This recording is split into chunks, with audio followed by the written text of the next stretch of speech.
radar aberto. Para a gente adicionar um novo calendário, a gente vai em Empresa, Calendários. Aqui a gente tem 3 tipos de calendários: o global, o de recurso e o de projeto. E o calendário por projeto é um padrão de organização Braskem, então a gente sempre vai utilizar os calendários por projeto. Então aqui, selecionamos por projeto, a gente vai clicar em adicionar um calendário novo. Nessa aba, a gente vai precisar utilizar um calendário já existente como base para o nosso novo calendário. Então eu vou selecionar aqui o calendário de administração, por exemplo. Então vamos selecionar. E aqui a gente vai nomear ele, tá? Parada Volume 2021, tá? Só para exemplificar. Então a gente vai modificar ele, ou seja, a gente vai configurar a nossa semana de trabalho, tá? Aqui a gente tem o total de horas de trabalho por dia, sendo essas 8 horas. Porque com essa opção a gente não consegue visualizar em qual horário de término e de início dessas 8 horas. Então a gente vai selecionar a opção de detalhes de horas de trabalho por dia. Aqui a gente vai conseguir configurar toda a semana de trabalho a partir desse botão aqui. Aí aqui apertando o Shift, a gente vai selecionar de segunda a sexta-feira, que é o horário que a gente vai trabalhar, que são os dias que a gente vai trabalhar. E aqui no retângulo ao lado a gente vai configurar o nosso horário de trabalho.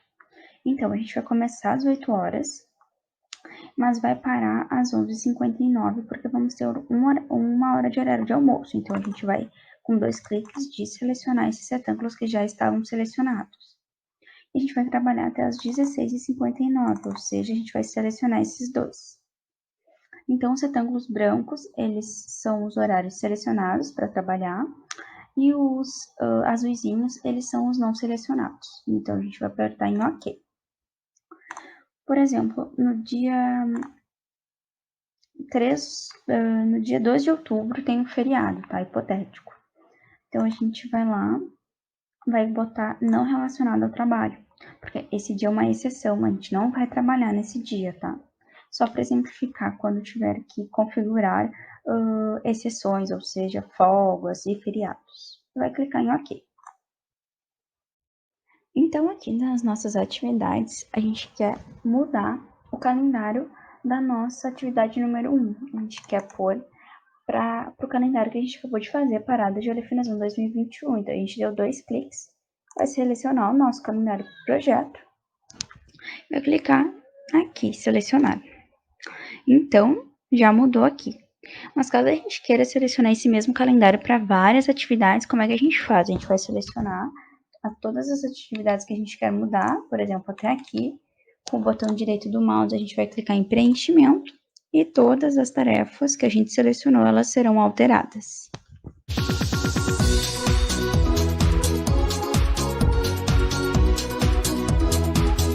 Então, agora a gente vai visualizar sobre custos de atividades. Então, a gente vai selecionar uma das atividades que a gente quer visualizar o custo, né? A gente vai botar aqui na nossa primeira, em montar andaime.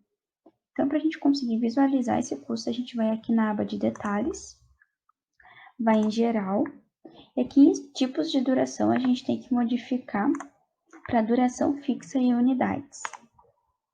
A partir disso, ele vai calcular sozinho o preço da nossa atividade, certo?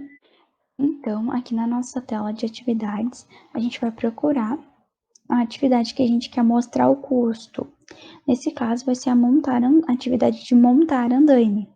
Então, a gente vai vir aqui no recurso, a gente vai procurar o montador de andaime. Aí aqui embaixo na linha de detalhes, caso não seja selecionado, é só clicar aqui. A gente vai vir aqui em unidades e preços, e aqui a gente vai atribuir o custo do nosso montador de andaime por hora.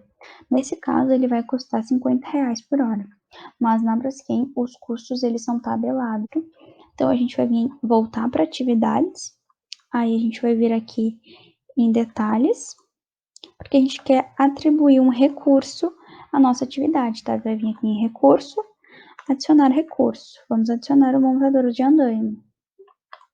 Ok, fechou. Então, para a gente conseguir visualizar o quanto vai custar a nossa atividade, a gente vai vir aqui em colunas, em localizar, e vai procurar custos de mão de obra orçado, certo? Aí a gente encontrou, vai fechar aqui, vai clicar com a setinha para o lado e ok. Então aqui a gente já consegue visualizar o custo da nossa atividade, ou seja, ele vai custar R$ 800 para um serviço de 16 horas, ok?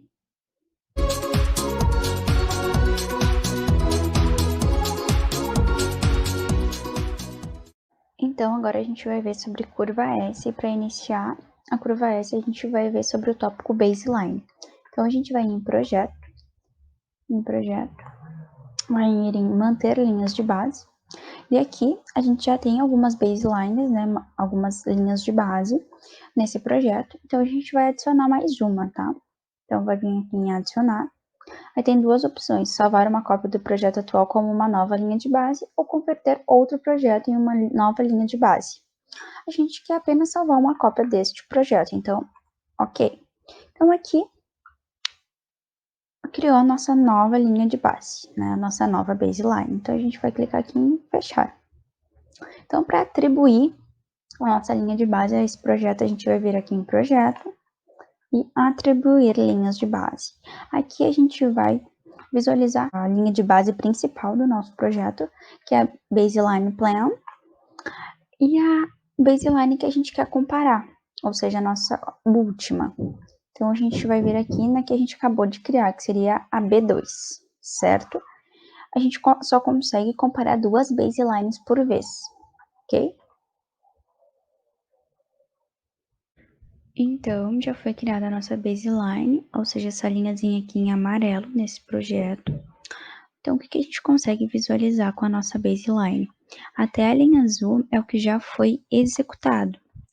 E então, a gente consegue comparar o nosso executado com o nosso planejado, ou seja, o nosso retângulo em azul com a nossa linhazinha em amarelo.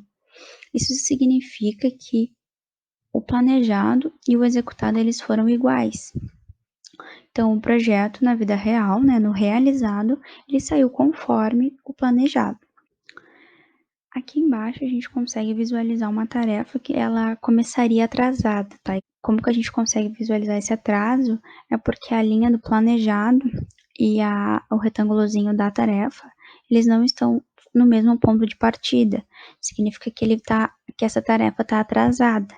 Provavelmente ela depende de uma outra tarefa que está atrasada, tá? Eu utilizei esse exemplo aqui só para mostrar como seria um projeto com atraso. Então, agora vamos falar sobre a curva S. Então, após ter criado a nossa baseline e tá tudo ok com o nosso projeto, a gente vai entrar nele de novo e agora com o objetivo de visualizar a nossa curva S. Então, a gente vai vir aqui em perfil de uso da atividade. Então, aqui a gente consegue visualizar 4 abas, tá? Nessa primeira, as nossas atividades descritas. Aqui abaixo temos algumas opções de como a gente quer visualizar as nossas atividades na aba ao lado, sendo que a gente pode escolher entre todas as atividades, algumas atividades selecionadas, e também a gente consegue exibir as atividades para um período selecionado, certo? Nesse caso, a gente vai utilizar todas as atividades. Aqui a gente consegue visualizar o gráfico de Gantt, e aqui abaixo a gente consegue visualizar o nosso perfil do uso da atividade. É aqui que a gente vai conseguir visualizar essa nossa curva S. Então, com o direito do mouse aqui, a gente vai selecionar as opções de perfil do uso da atividade para a gente conseguir configurar a nossa curva S utilizando essa aba. Na Braskem, quando eles vão analisar um gráfico de curva S, eles analisam normalmente pelas unidades. Então, é como a gente vai visualizar nesse vídeo. Aqui a gente tem as opções do que visualizar nas barras ou nas curvas. No nosso caso, a gente quer visualizar numa curva, né, que seria a curva S. Então, esse por data são as nossas barras. Como a gente não quer visualizar por data, a gente vai desmarcar, nesse caso, né? E a gente vai ficar aqui só com o cumulativo, que são as nossas curvas, certo? Aqui a gente tem a nossa linha de base, né, a nossa baseline, o orçado, o real, as unidades antecipadas restantes, o atrasado restante. Na Braskem, normalmente, eles analisam pela linha de base no cumulativo e pelo real somente. Então, a gente vai desmarcar, ok? Aqui embaixo, a gente consegue visualizar o valor agregado de 3 formas: as unidades de mão de obra com valor planejado, as unidades de mão de obra com valor agregado, e então estimar na conclusão as unidades de mão de obra. A gente vai utilizar somente a opçãozinha aqui do final, ok? Então, a gente vai clicar em aplicar e ok. Então, aqui a gente tem a nossa curva S. Nessa extremidade, a gente consegue analisar o nosso HH por período, nesse caso, por mês. E aqui, o acumulado. Então, nosso projeto ele foi realizado até essa linha azul na vertical, tá?